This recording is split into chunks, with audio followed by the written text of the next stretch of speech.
오늘 읽었던 성경 말씀 마태복음 28장 18절서부터 20절의 말씀을 통해서 하나님의 비전, 우리의 비전이라고 하는 제목으로 함께 말씀을 나눕니다. 오늘 본문의 말씀 우리가 18절서부터 마태복음 28장 18절서부터 20절 읽었는데 이 말씀이 배경이 뭘까요? 어느 때 이 말씀을 주셨을까요? 이 말씀의 배경은 뭐냐면 예수님께서 이 땅에서 이 지상에서의 모든 사역을 다 마치시고요. 하나님의 본래 자리, 그 하나님의 그 자리로 돌아가는 것, 그걸 우리가 승귀라고 하는데 그 승귀하기 위해서 승천하시기 전에 이 땅 가운데 남아있는 제자들에게 마지막으로 주신 말씀이라는 거예요. 근데 그 마지막으로 주신 말씀이 뭔가? 다시 한번 읽어봅시다. 18절서부터 20절. 마지막으로 주님께서 우리에게 주신 말씀이 뭔가? 읽습니다. 시작. 예수께서 나와 말씀하여 이르시되 하늘과 땅의 모든 권세를 내게 주셨으니 그러므로 너희는 가서 모든 민족을 제자로 삼아 아버지와 아들과 성령의 이름으로 세례를 베풀고 내가 너희에게 분부한 모든 것을 가르쳐 지키게 하라. 볼지어다 내가 세상 끝날까지 너희와 항상 함께 있으리라 하시니라. 한마디로 뭐라 그러시는 거예요? 모든 민족을 뭘 삼으래요? 제자 삼으래요. 그래서 그들에게 세례를 주래요. 그래서 그들에게 하나님의 말씀을 가르치고 그 하나님의 말씀을 지킬 수 있게 하라라고 하는 거예요. 이걸 흔히 뭐라고 부르냐면 예수님의 지상 명령이라고 부릅니다. 예수님께서 마지막으로 우리에게 남기신 말씀이 뭐냐? 너희는 모든 민족을 제자로 삼아라. 그리고 세례를 줘라. 그리고 그들에게 하나님의 말씀을 가르치고 그 말씀대로 지키며 살게 하라라고 말씀한다는 거예요. 그래서 이 말씀은 언제까지? 우리가 죽는 그날까지 혹은 예수님께서 재림하시는 그날까지 예수를 믿는 사람이라고 한다면은 반드시 해야 할 사명이라고 하는 거죠. 그 사명을 두 글자로 줄이면 뭐라 그래요? 그걸 전도라고 하는 거예요. 전도. 이 본문의 말씀은 뭐냐면 전도의 당위성입니다. 선교에 대한 당위성이에요. 왜 전도해야 되느냐? 왜 선교해야 되느냐? 그 당위성을 본문이 말씀해 주시는데 그게 뭐예요? 주님의 마지막 명령, 주님의 마지막 부탁이라는 거죠. 그래서 우리가 전도하고 선교해야만 하는 거예요. 이 말씀뿐만 아닙니다. 우리가 성경을 찾아보면 사도행전 1장 8절 우리가 잘 아는 말씀 오직 성령이 너에게 임하시면 너희가 권능을 받고 예루살렘과 온 유대와 사마리아와 땅 끝까지 이르러 내 증인이 되리라 라고 말씀하고 계신다는 거예요. 또 마가복음 16장 15절에 보면 너희는 온 천하를 다니며 만민에게 복음을 전파하라 라고 말씀하고 계세요. 무엇보다 예수님이 자기 자신이 왜 이 땅 가운데 왔느냐라는 것을 말씀하셨는데 뭐 때문에 오셨느냐? 전도 때문에 오셨다라고 말씀해요. 마가복음 1장 38절 말씀 이르시되 우리가 다른 가까운 마을들로 가자 거기서도 전도하리니 내가 이를 위하여 왔노라 말씀하세요. 그러니까 이 말씀을 가만히 살펴보면 오늘 본문은 예수님께서 마지막으로 이 땅에 계시면서 우리에게 주신 말씀이기도 하지만 예수님께서 공생애를 시작하실 때의 말씀도 뭡니까? 내가 전도하러 왔다라고 말씀하신다는 거예요. 결국 예수님의 모든 삶의 모습을 가만히 들여다보면 다 뭐냐면 전도하시는 거예요. 하나님을 모르는 백성들, 어리석은 이 세상의 백성들, 그들에게 하나님의 말씀을 전하는 겁니다. 하나님 품으로 돌아오게 하고 있다라는 거예요. 그것 때문에 이 땅에 오셨다. 그걸 전도라고 표현하는 겁니다. 그럼 마지막으로 떠나시면서 승귀하시면서 승천하시기 전에 주신 말씀이 뭐예요? 제자를 삼아라 라고 말씀하고 계시는 거예요. 이게 전도의 당위성이에요. 그러니까 전도해야 되는 거예요. 근데 한 가지 생각해 볼 문제가 있어요. 이러한 전도의 명령들, 분명한 것은 예수님이 오셔서 우리에게 주신 거예요. 예수님께서 오셔서 우리에게 주신 명령인데 모든 민족을 제자로 삼으라, 땅끝까지로 내 증인이 되라, 만민에게 복음을 전파하라라고 말씀하셨는데 이 전도의 명령이 2000년 전 어느 날 예수님께서 이 땅 가운데 오셔서 우리에게 주신 말씀이냐 명령이냐라고 하는 거예요. 어느 날 오셔서 복음을 전파하시는 것, 전도하시고 승천하시면서 우리에게 주신 마지막 명령이냐라고 하는 거예요. 다른 물음을 한다면 구약에는 전도하라라고 하는 말씀이 있을까요? 없을까요? 신약은 분명히 있습니다. 신약은 예수님께서 오셔서 난 전도하러 왔어 라고 말씀하시고 마지막 승천하시면서 너희도 전도해, 모든 제자를, 모든 민족을 제자로 삼아 라고 말씀하셨어요. 그래서 신약의 말씀은 분명하게 예수님께서 전도의 명령을 주셨고요. 사도행전에 보면은 많은 하나님의 사람들을 부르셔서 복음을 전파하는 모습을 보입니다. 그 중에 바울이라고 하는 사람을 불러서 복음 전파하는 걸 보여요. 그런데 구약에는 전도와 관련된 말씀이 있느냐라고 하는 거예요. 이게 참 중요해요. 왜냐? 신약이라고 하는 것은 구약과 단절될 수 없다라고 하는 거죠.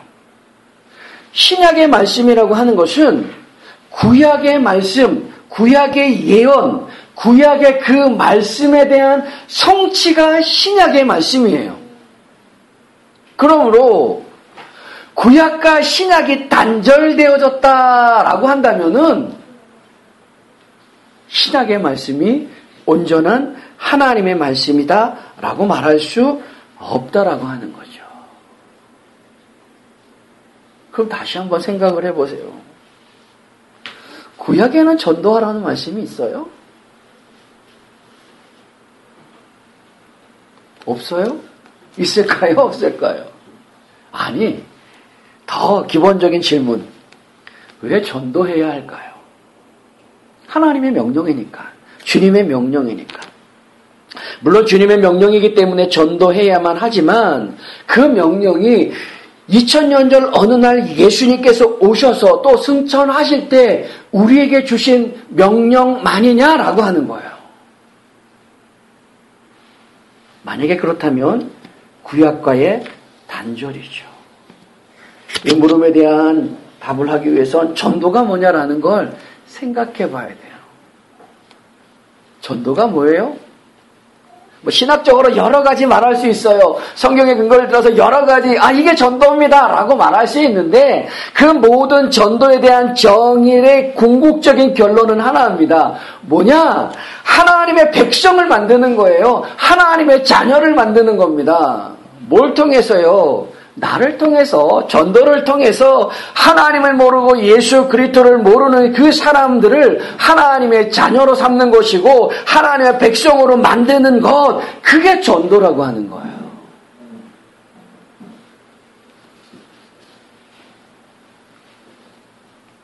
이 전도라고 하는 게 쉽지는 않다는 거죠. 그리고 구약과의 단절도 아니라는 거. 전도의 말씀은 어느 때서부터 있었냐면 하나님께서 이 세상을 창조하실 때서부터 우리에게 주신 명령이에요. 사명이에요. 잘 생각해 보세요. 창세기 1장에 가면 하나님께서 천지 만물을 창조하십니다. 첫째 날 물 만드시고 둘째 날 물 만드시고 셋째 날 물 만드시고 하면서 마지막 여섯째 날 인간을 창조하시면서 그 인간에게 주신 말씀이 있습니다. 잘 들어보세요. 창세기 1장 27절서부터 28절. 하나님이 자기 형상 곧 하나님의 형상대로 사람을 창조하시되 남자와 여자를 창조하시고 하나님이 그들에게 복을 복을 주시며 하나님이 그들에게 이르시되 생육하고 번성하여 땅에 충만하라. 땅을 정복하라. 바다의 물고기와 하늘의 새와 땅에 움직이는 모든 생물을 다스리라 하시니라. 이 말씀을 가만히 보면 하나님께서 인간을 창조하시면서 생육하라, 번성하라, 땅에 충만하라, 땅을 정복하라, 모든 생물을 다스리라 라고 말씀하신다는 거예요. 이 말씀의 의미가 뭘까요? 생육하여, 번성하여, 땅에 충만하라, 땅을 정복하라 라고 하는 이 말씀이 아이들 많이 낳아라. 아이를 많이 낳아서 내가 너에게 준 이 땅 가운데 사람들로 가득 채워라 라고 하는 말씀일까요? 틀린 건 아니에요. 맞아요. 생육하여 번성하여 땅에 충만하라, 땅을 정복하라 라고 하는 말씀은 자녀들을 많이 낳아서 이 땅 가운데, 내가 너에게 준 이 땅 가운데 사람들로 가득 채워라 라는 말씀이에요. 그래서 현대인의 성경을 보면 뭐라고 이 부분을 번역했냐면 딸, 아들 많이 낳아 그 후손들이 온 땅 위에 퍼져라, 땅을 정복하여라 라고 번역을 했고요. 공동번역이라고 하는 성경이 있습니다. 그 성경은 이 부분을 뭐라고 표현했냐면 자식을 낳고 번성하여 온 땅에 퍼져서 땅을 정복하여라 라고 말씀하고 있다는 거예요. 그런데 단순하게 자녀, 아들 많이 낳고 딸을 많이 낳아서 이 세상에, 이 땅 가운데 사람들로 가득 채워라 라고 하는 그 말씀에는 의미가 있다는 거예요. 그 의미가 뭐냐? 창세기 1장이라고 하는 거요. 첫째 날 뭘 만드시고 둘째 날 뭘 만드시고 그래서 여섯째 날 사람을 만드셨다. 이 말씀 속에 담겨져 있는 큰 그림이 있는데 그 그림은 뭐냐면 창세기 1장에서 보이는 그 그림은 바로 하나님의 나라를 얘기한다는 거예요. 하나님께서 만드셨으니까, 하나님께서 창조하셨으니까 그것은 하나님의 나라예요. 그래서 골로새서 1장 16절에 이렇게 얘기합니다. 만물이 그에게 창조되되 하늘과 땅에서 보이는 것들과 보이지 않는 것들과 혹은 보좌들이나 주관자들이나 정사들이나 권세들이나 만물이 다 그로 말미암고 그를 위하여 창조되었고 라고 말씀해요. 그러니까 1장에 보여지는 여러 창조의 내용의 모습들을 큰 그림으로 맞춰서 본다면은 퍼즐을 우리가 다 맞추고 큰 그림으로 보면 아 이게 어떤 그림이구나 라는 걸 알잖아요. 근데 그 그림이 뭐냐면 바로 하나님의 나라라는 거예요. 아 이게 하나님의 나라구나 라고 하는 걸 1장을 통해서 우리에게 보여주시는 거예요. 그런데 그 하나님의 나라에 필요한 게 뭐겠어요? 그건 하나님의 백성들이에요. 하나님의 자녀들인 거예요.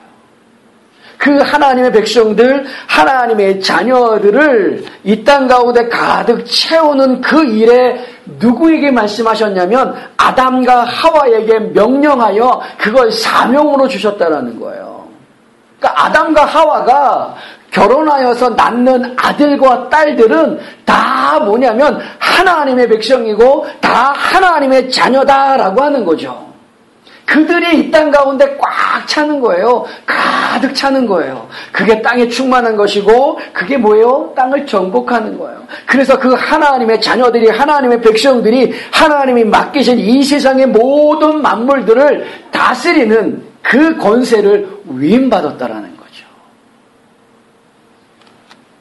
그래서 아담과 하와가 부부의 사랑을 통하여 낳는 그 자녀들은 다 뭐냐면 하나님의 백성이고 하나님의 자녀라는 거예요. 그래서 하나님 명령이 뭐예요?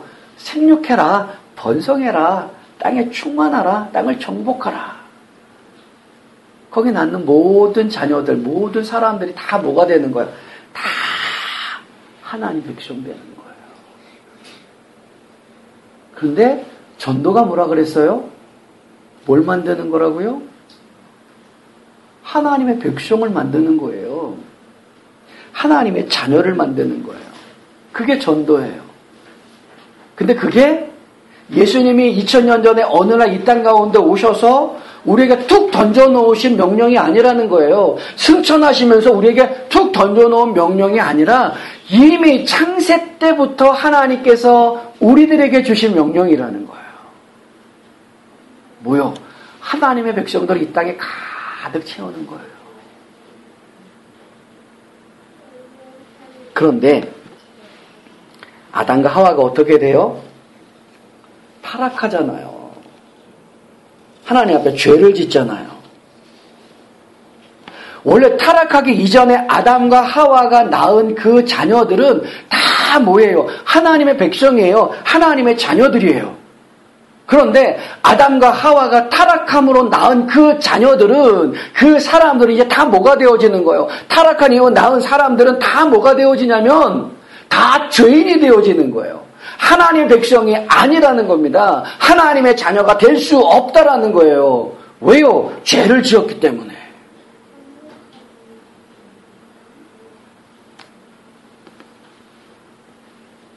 그래서 하나님이 쓰신 방법이 뭐예요? 그 죄를 없애는 거잖아요. 근데 그 죄를 어떻게 없애요? 예수 그리스도께서 십자가의 죽으심으로 그 죄를 없애주시는 거예요. 사해주시는 거예요. 그래서 예수님께서 십자가의 죽으심으로 하나님의 자녀, 하나님의 백성을 만드는 방법은 뭐가 되어지는 거예요? 예수를 믿게 하는 거예요. 구약에는 장차 오실 하나님이 약속하신 그 예수를 믿음으로 하나님 백성이 되어지는 것이고, 신약에는 오신 그 예수 그리스도를 믿음으로 하나님의 자녀, 하나님의 백성이 되어진다라고 하는 거죠. 그래서 예수님이 이 땅 가운데 오신 거고, 그 죄를 위해서 십자가로 죽으신 것이고, 그 예수를 믿는 자들이 다 뭐가 되어지는 거예요? 하나님의 자녀들, 하나님의 백성들이 되어지는 거예요. 그래서 우리에게 주신 명령이 뭐예요? 전도해라 이거예요. 복음을 전하라는 거예요. 근데 그것은 어느 때서부터 있었다? 창세 때서부터 주셨던 명령이에요. 근데 인간이 타락함으로 방법이 바뀐 거죠. 근데 이 명령은 또 누구에게 주어지냐? 그대로 전수되어지냐면은 노아에게요. 인간이 얼마나 타락했는지 하나님이 어떻게 하십니까? 아담과 하와가 타락한 이후에 낳은 모든 사람들이 이제 죄인이 되어져 버렸어요. 근데 그 죄가 이 세상에 가득함으로 하나님이 물로 심판하십니다. 근데 물로 심판하실 때에 누구만을 구원합니까? 노아의 가정만을 구원하신다는 거예요. 그 물로 심판하여 다 숨쉬는, 이 땅에 사는 숨쉬는 것들은 다 죽여버리십니다. 그리고 노아의 가족을 통하여서 새로운 하나님의 백성을 시작하게 하시는 거예요. 그러면서 그들에게 주신 말씀이 뭐냐? 창세기 9장을 한번 볼까요? 좀 번거롭지만 창세기 9장을 한번 보세요. 창세기 9장. 창세기 9장 1절 2절 말씀. 창세기 9장 1절 2절 말씀. 자, 읽어보겠습니다. 시작. 하나님이 노아와 그 아들들에게 복을 주시며 그들에게 이르시되 생육하고 번성하여 땅에 충만하라. 땅의 모든 짐승과 공중의 모든 새와 땅에 기는 모든 것과 바다의 모든 물고기가 너희를 두려워하며 너희를 무서워하리니 이것들은 너희의 손에 붙였음이니라. 잘 보시면 1절에 뭐라 그래요? 하나님이 노아와 그 아들들에게 복을 주시며 그들에게 이르시되 뭐 하라고요? 생육하고 번성하여 땅에 충만하라. 근데 이 말씀은 본래 누구에게 주셨던 말씀이에요? 아담과 하와에게 주셨던 말씀이에요. 근데 그 사명이 누구에게 전수되어진 거예요? 노아에게 전수되어진 거예요. 그대로. 그리고 그 말씀이, 그 약속이, 그 사명이 누구에게 그 다음에 전수가 되어지냐면은 창세기 한번 보실래요? 창세기 13장으로 한번 보세요. 13장.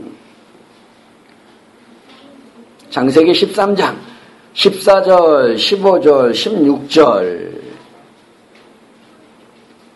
창세기 13장 14절, 15절, 16절 또 읽어보겠습니다. 시작. 롯이 아브라함을 떠난 후에 여호와께서 아브라함에게 이르시되 너는 눈을 들어 너 있는 곳에서 북쪽과 남쪽 그리고 동쪽과 서쪽을 바라보라. 보이는 땅을 내가 너와 네 자손에게 주리니 영원히 이르리라. 내가 네 자손의 땅에 티끌 같게 하리니 사람이 땅에 티끌을 능히 셀 수 있을진데 네 자손도 세리라. 잘 보시면 어구가 조금, 그러니까 단어 사용만 조금 다를 뿐이지 아브라함에게 주셨던 그 사명, 노아에게 주셨던 그 사명을 그대로 누구에게 주시냐면 아브라함에게 주신다라는 거예요. 아브라함에게 주신 사명이 뭡니까? 15절에 보이는 땅을 내가 너와 내 자손에게 주니 영원히 이르리라. 16절 내가 내 자손이 땅에 티끌같이 하리니 사람이 땅에 티끌을 능히 셀 수 있을진데 내 자손도 세리라. 티끌을 셀 수 있어요? 없어요. 그러니까 그만큼 뭐예요? 아브라함의 자녀가 가득할 걸 얘기한다는 겁니다. 땅에 티끌처럼 모래처럼 하늘의 별처럼 많을 것을 얘기하는데 그 아브라함의 자녀들이 다 뭐냐? 하나님의 백성이에요. 하나님의 자녀. 그러니까 그 약속을 아브라함에게 주신 거예요. 그 약속이 또 누구에게 그대로 전수되어지냐면은 다윗에게 그대로 전수되어지는데 조금 번거롭지만 한 번 더 한 군데만 더 찾아볼게요. 사무엘 하 말씀이에요. 사무엘 하. 사무엘 하 7장 말씀 12절 13절. 제가 가지고 있는 성경은 구약 473쪽인데 사무엘하 7장 12절 13절 12절 13절 사무엘하 7장 12절 13절 구약 473쪽. 자, 찾으신 줄 알고 같이 읽어봅니다. 잘 보시고 무슨 말씀인가 생각해 보세요. 읽습니다. 시작. 내 수완이 차서 내 조상들과 함께 누울 때에 내가 내 몸에서 날 내 씨를 내 뒤에 세워 그의 나라를 견고하게 하리라. 그는 내 이름을 위하여 집을 건축할 것이요 나는 그의 나라 왕위를 영원히 견고하게 하리라. 이 말씀의 배경이 뭐냐면 솔로몬이 다윗이 죽을 때가 됐어요. 죽을 때가 돼서 그에게 주신 약속인데 내 몸을 통해서 날짜가 있다는 거예요. 그게 뭐냐면 솔로몬이에요. 솔로몬이 왕이 될 것이고 솔로몬이 왕이 되었을 때 그 나라는 견고하게 되어질 것이고 그 나라의 왕위는 영원히 견고할 것이다 라고 말씀하는 그 말씀이에요. 그런데 가만히 역사적으로 살펴보면 성경을 읽어보면 솔로몬의 나라가 영원했어요? 아니잖아요. 망해요. 솔로몬 아들 때에 나라가 둘로 쪼개져 버리고 쪼개진 이 나라가 다 망해버리는 거예요. 우리가 흔히 이스라엘이 나라가 없이 2000년 동안 헤맸다라 그러죠. 정말 그럴 수 있을까요?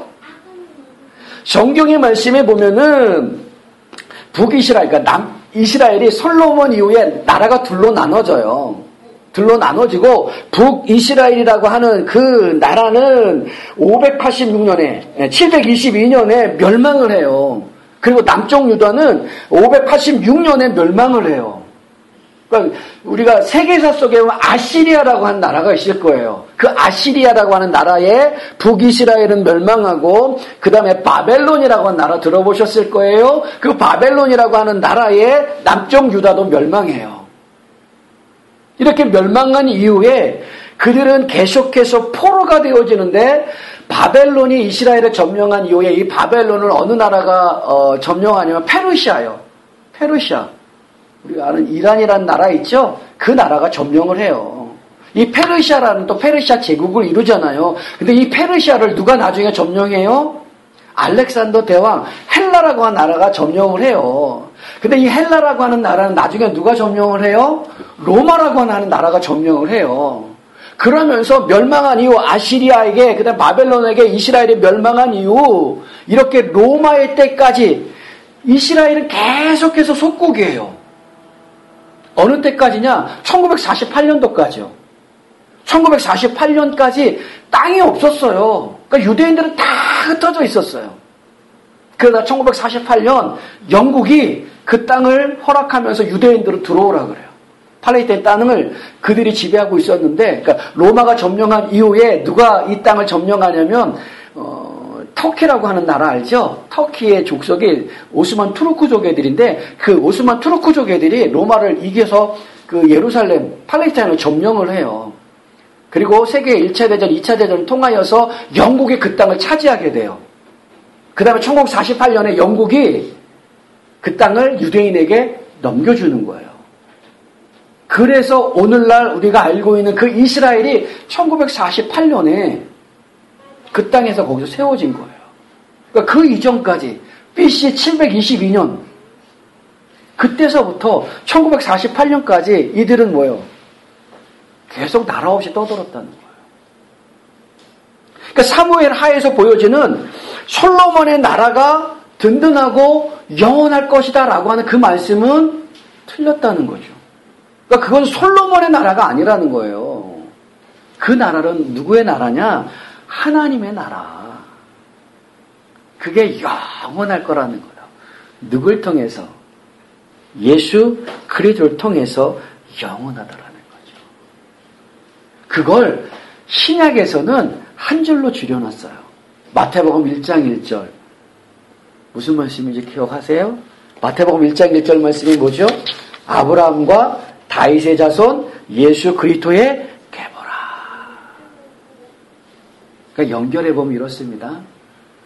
예수님께서 이 땅에 오시면서 우리에게 전도해 제자를 삼아라고 툭 던져주신 명령이 아니라 이 말씀은 이미 창세기서부터 주신 말씀이에요. 아담과 하와에게 생육하여 번성하여 땅에 충만하라. 하나님 백성 만들라는 거예요. 하나님이 만들라는 거예요. 근데 타락하잖아요. 네, 타락하잖아요. 근데 타락할 때 하나님이 약속하신 게 있어요. 여자의 후손이 올 것이다. 그 여자의 후손이 누구예요? 예수님이에요.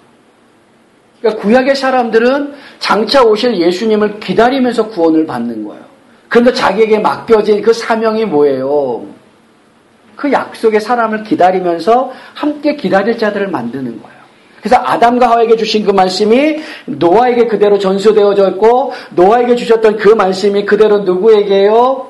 아브라함에게 전수되어졌고, 아브라함에게 주셨던 그 말씀이 그대로 누구에게 전수되어진 거예요?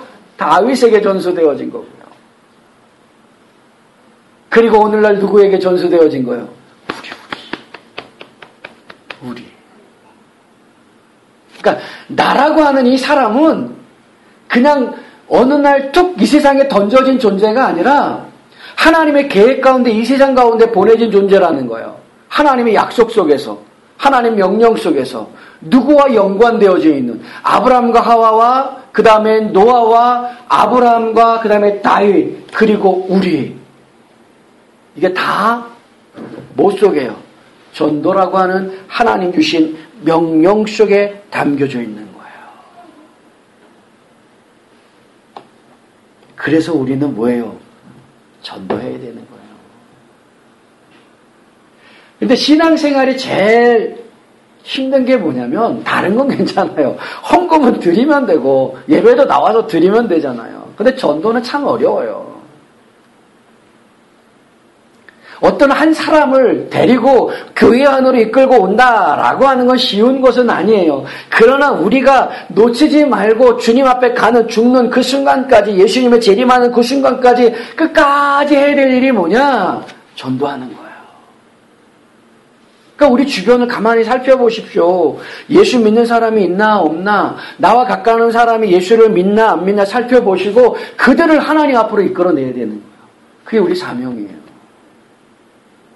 해야 될 일인 거예요. 근데 참 중요한 게 있어요. 오늘 본문 다시 한번 보세요. 오늘 본문 마태복음 28장 18절, 19절, 20절 다시 한번 읽어볼게요. 참 중요한 게 있는데 18절, 19절, 20절 자 읽어보겠습니다. 시작.